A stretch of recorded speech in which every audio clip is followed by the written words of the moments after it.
Hello everyone, myself Khyati Vyas from JMP English Medium Saraswati Group of Education. Today I am conducting this session for grade 6, subject SS. We are dealing with Geography, chapter number 3, Motions of the Earth, and this is my session number 1 for this chapter. So kids, what do you mean by motions of the Earth? Yes, you already know that Earth shows two types of motions or movements. One is rotation and one is revolution. Rotation is the spinning movement of the Earth in a fixed axis, right? And revolution is the movement of the Earth around the Sun, right? Yes, rotation takes 24 hours. And it makes changes in day and night, where revolution, to complete one revolution, the Earth takes 365 and a quarter day, and it shows the changes in the season. These are the general things that we already know. But now, let us go deep into this topic again. So, firstly, the Earth, like all other planets in the solar system, has two kinds of motion, that is, two different movements. Now, that is, it spins on its axis and it goes around the Sun along the fixed path called its orbit. Right? Spinning movement in axis and goes around the Sun in its orbit. Now, Earth's axis, what is Earth's axis? We have already learned regarding this. Earth's axis. Yes. See, if this is the Earth, this is the fixed axis of the Earth. Fixed axis means, yes, here you have North Pole, here you have South Pole. This is the fixed axis. It is tilted. It is tilted.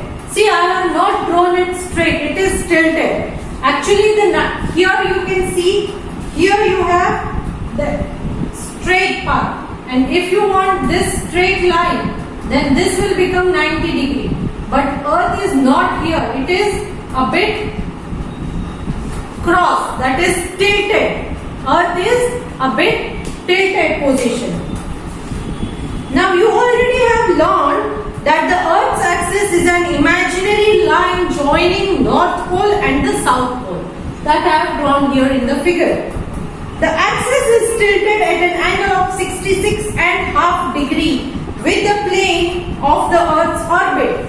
Now Earth's orbit, this is the orbit of the Earth. This is 66.5 degree tilted. North Pole is tilted to 66.5 degree. It is not exactly 90 degree, right? So it is tilted to 66.5 degree to the orbit of the Earth. The axis is tilted at an angle of 66.5 degree with the plane of Earth's orbit.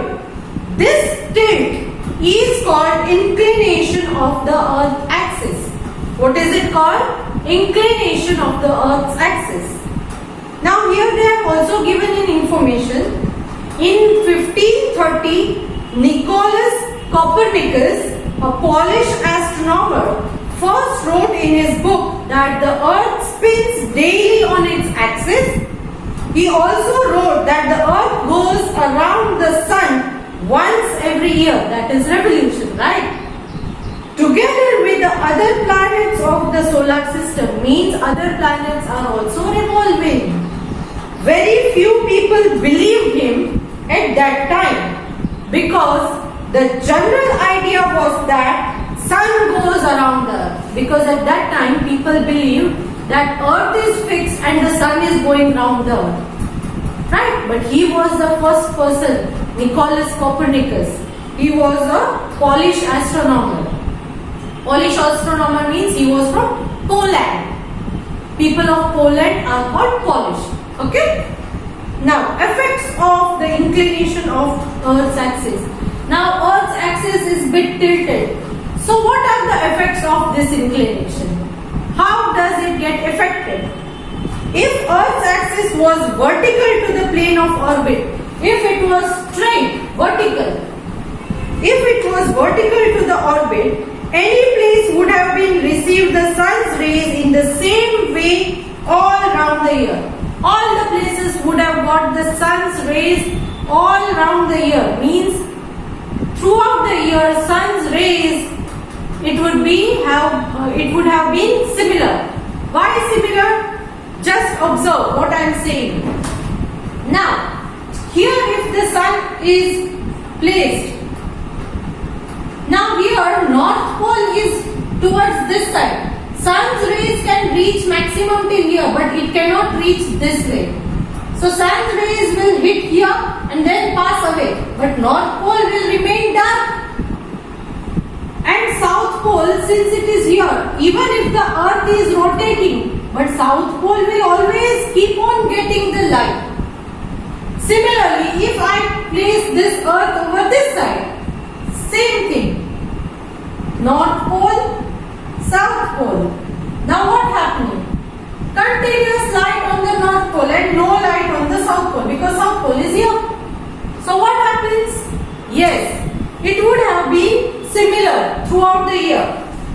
But thus the days and night would have been of equal length throughout the year all over the world. And that is why if it was straight, vertical, the axis if it is vertical, then day and night were to be of equal length throughout the year. No longer days, shorter days, longer night, shorter night would not have been there. Right now we are also having, right? In winter, nights are long and in summer, days are long. The Earth's axis is always inclined in the same direction and in the same angle. So this inclination will not change. It will always be 66.5 degree only. Right? This is fixed one. It is because of inclination of the Earth's axis that days and night are not of same length. Days and night are not of same length throughout the year. It is because of this inclination. So when North Pole is towards the sun, then South Pole is having complete darkness, right? And as it keeps moving, the sun's rays on the length of day and night will also keep changing. In summer, days are longer than nights, while in winter, nights are longer than the days.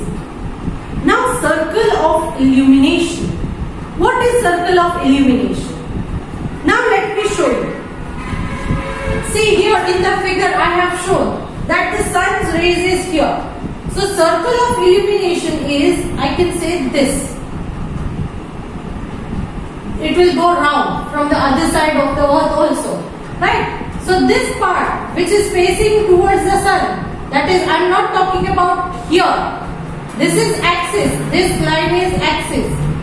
I am not talking about axis, but this line, that is exact half, imaginary it is. This half part of the earth, when it is dark, this half part will be bright because it is facing towards the sun. So this circle which divides the earth in two different portions, it is circle of illumination, because the axis is this one. This is not the axis. Axis is actually this one. This is just circle of illumination because it divides the earth into night and day. It divides the earth into night and day. You can see that figure in your textbook also. The circle of illumination is an imaginary line that marks the transition between darkness and illumination of the earth's surface. Which side is the darkness and which side the earth can see or reflect the sun. In other words, it divides the lit up portion of the earth from the darker portion. So this circle of illumination, it divides earth into dark portion and the bright portion, or the night and the day portion. Right? Yes. Since Earth's axis is tilted, the circle of illumination does not coincide with axis. Since this is tilted, this circle will not coincide with axis. Axis is something different and circle of illumination is totally a different thing. It doesn't have anything with relation to the axis at all. Now talking about rotation, that is the first movement that is shown by the earth. The spinning movement of the earth on its axis is called rotation. That you all know, spinning movement, right? Yes.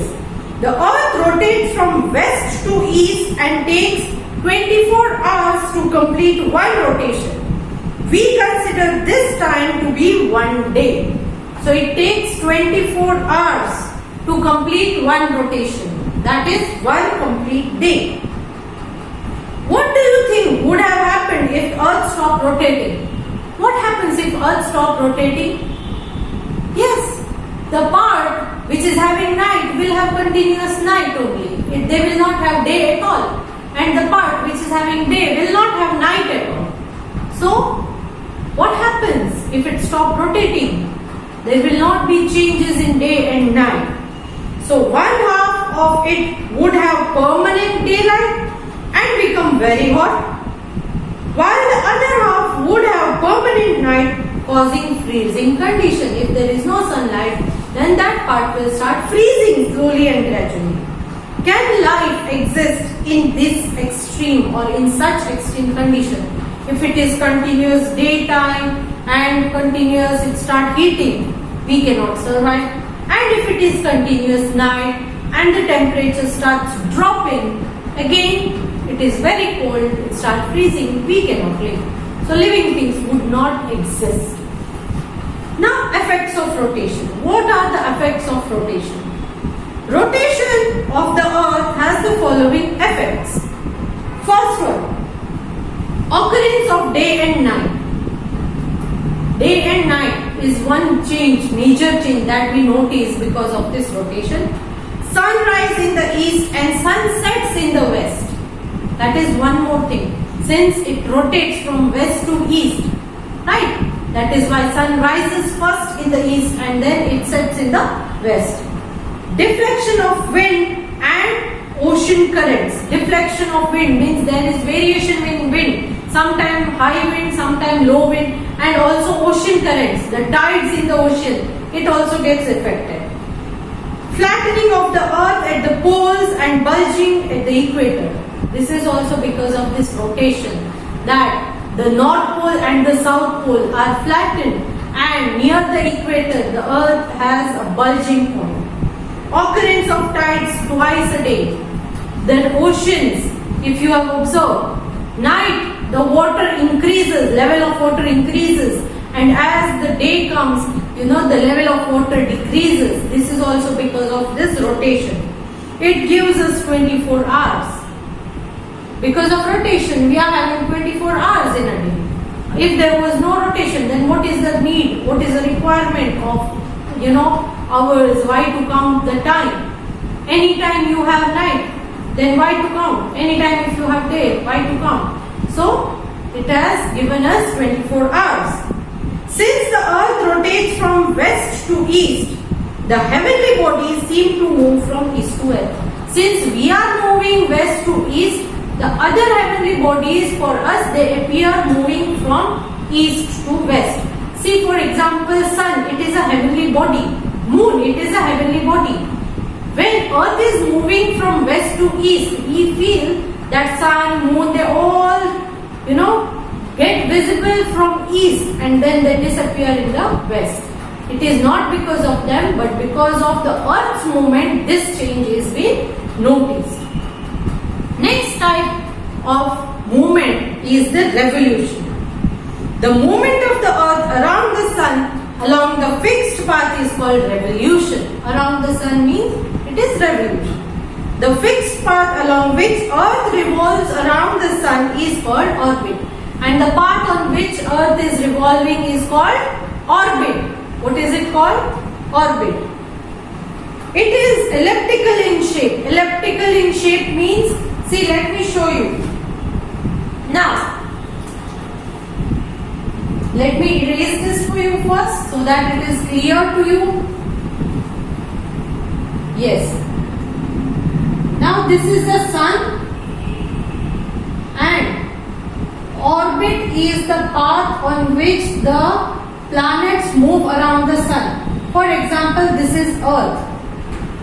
Now it moves in this oval shape, and this path on which it revolves, this is the orbit. It is the orbit, and the orbit is in elliptical shape. Which shape? Elliptical. Okay, when you were small you used to call it oval shape, but now you are in a higher grade, so you have to use the word elliptical shape. So the orbit is in the elliptical shape. As the earth rotates on its axis, it revolves around the sun at the same time. As it is rotating, along with rotation it also shows revolution. Round, round, round, round, along with this also. Right? So that is revolution. Thus, rotation and revolution takes place simultaneously. Simultaneously means at the same time. The earth revolves around the sun in an anti-clock direction. Anti-clock direction means clock goes like this.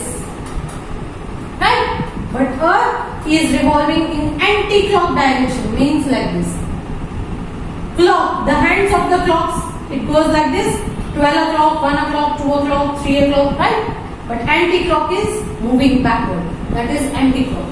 So earth is revolving in an anti-clock direction. It takes 365 days and 6 hours. That is same as 365 and a quarter day to complete one revolution, and this time is considered to be 1 year. So 365 and 6 hours, it is 1 year. But we consider 365 because this 6 hours we accumulate for 4 years, and when that 6 hours we accumulate for 4 years, it will be completely 24 hours. That is 6 into 4, that is 24. So this one day, that is 24 hours is equal to 1 day, is added every 4 years, and that year is called a leap year. And leap year will have 366 days. How many days? 366. And how did it become 366? Yes, we have accumulated 4 years, this 6 hours time. Every year 6 hours will be extra. So for 4 years, if you keep on adding 6 hours, 6 plus 6 plus 6 plus 6, that is 6 4s are 24. So 24 hours together make 1 day. And this 1 day you will add up to the leap year, and that is why leap year will have 365 plus 1, that is 366 days. Now, for the sake of convenience, we count only 365 days in a year, and after every 4 years, the balance of 6 hours adds up to a day. That is 6 hours into 4 years, 6 4s are 24. That is 24 hours. This extra day is added to the month of February, and this extra day, right, it is added in the month of February. Thus, every 4 years, February will have 29 days instead of usual 28 days. Normally, there are 28 days, but if there is a leap year, then February will have 29 days. And that year will have 366 days. Such a year is called leap year. Wherever you find February 29, then that year is called a leap year. The year 2016 was the last leap year. For now I cannot say 2016 because after 2016, that is 2017, 18, 19 and 20, 2020 was also a leap year. 4 years, right? We counted every 4 years. So 2020, that is 2020 was also a leap year. Think when we are going to have next one. So what do you think? When will be the next leap year? Yes. So after 2020, again 4 years you have to count. So after 2020, 2021, 2022, 2023, 2024. So 2024 will be again a leap year. So on leap year you will be having February 29 days. Right? Now did you know the earth moves round the sun in an elliptical path? Hence the distance between the earth and the sun is not same every time. See here, the distance from the sun is more, here it is more, but here and here the distance is less because it is oval in shape and sun is in the fixed position. So when earth is here, the distance is less. If the earth is here, again the distance is less. But if earth is here or here, then the distance from the sun is also different. This distance is at least 148.5 million kilometers on 3rd January when the earth is said to be in perihelion or perihelion. On 4th July the earth is farther from the sun, that is 151 million kilometers. On this date the earth is said to be in aphelion. So perihelion and aphelion. Perihelion is 3rd of January and aphelion is on 4th of July. Now the effects of revolution. Revolution of the earth has the following effects. First one, the variation in the length of day and night. That is because of season. Summers days are long, nights are short, and winters nights are long, days are short. Now this is because of this revolution, right? Because of revolution. Next, distribution of heat over the earth. Distribution of heat means if you are close to the sun, heat is different. If you are far away from the sun, again heat is different. Then occurrence of seasons. Seasons also keep changing because of this revolution. Now, these effects of revolution are being explained to you in detail in the chapter which we will take up in the next session. So let us end today's session over here. I would request you all to read the chapter till where I have explained in this video. Clear? I am also sending the PDF of your homework. So do your homework accordingly with good handwriting and no spelling mistake. Please complete your work on time. If you have liked this video, please click on the like icon. See you in the next session. Bye for now.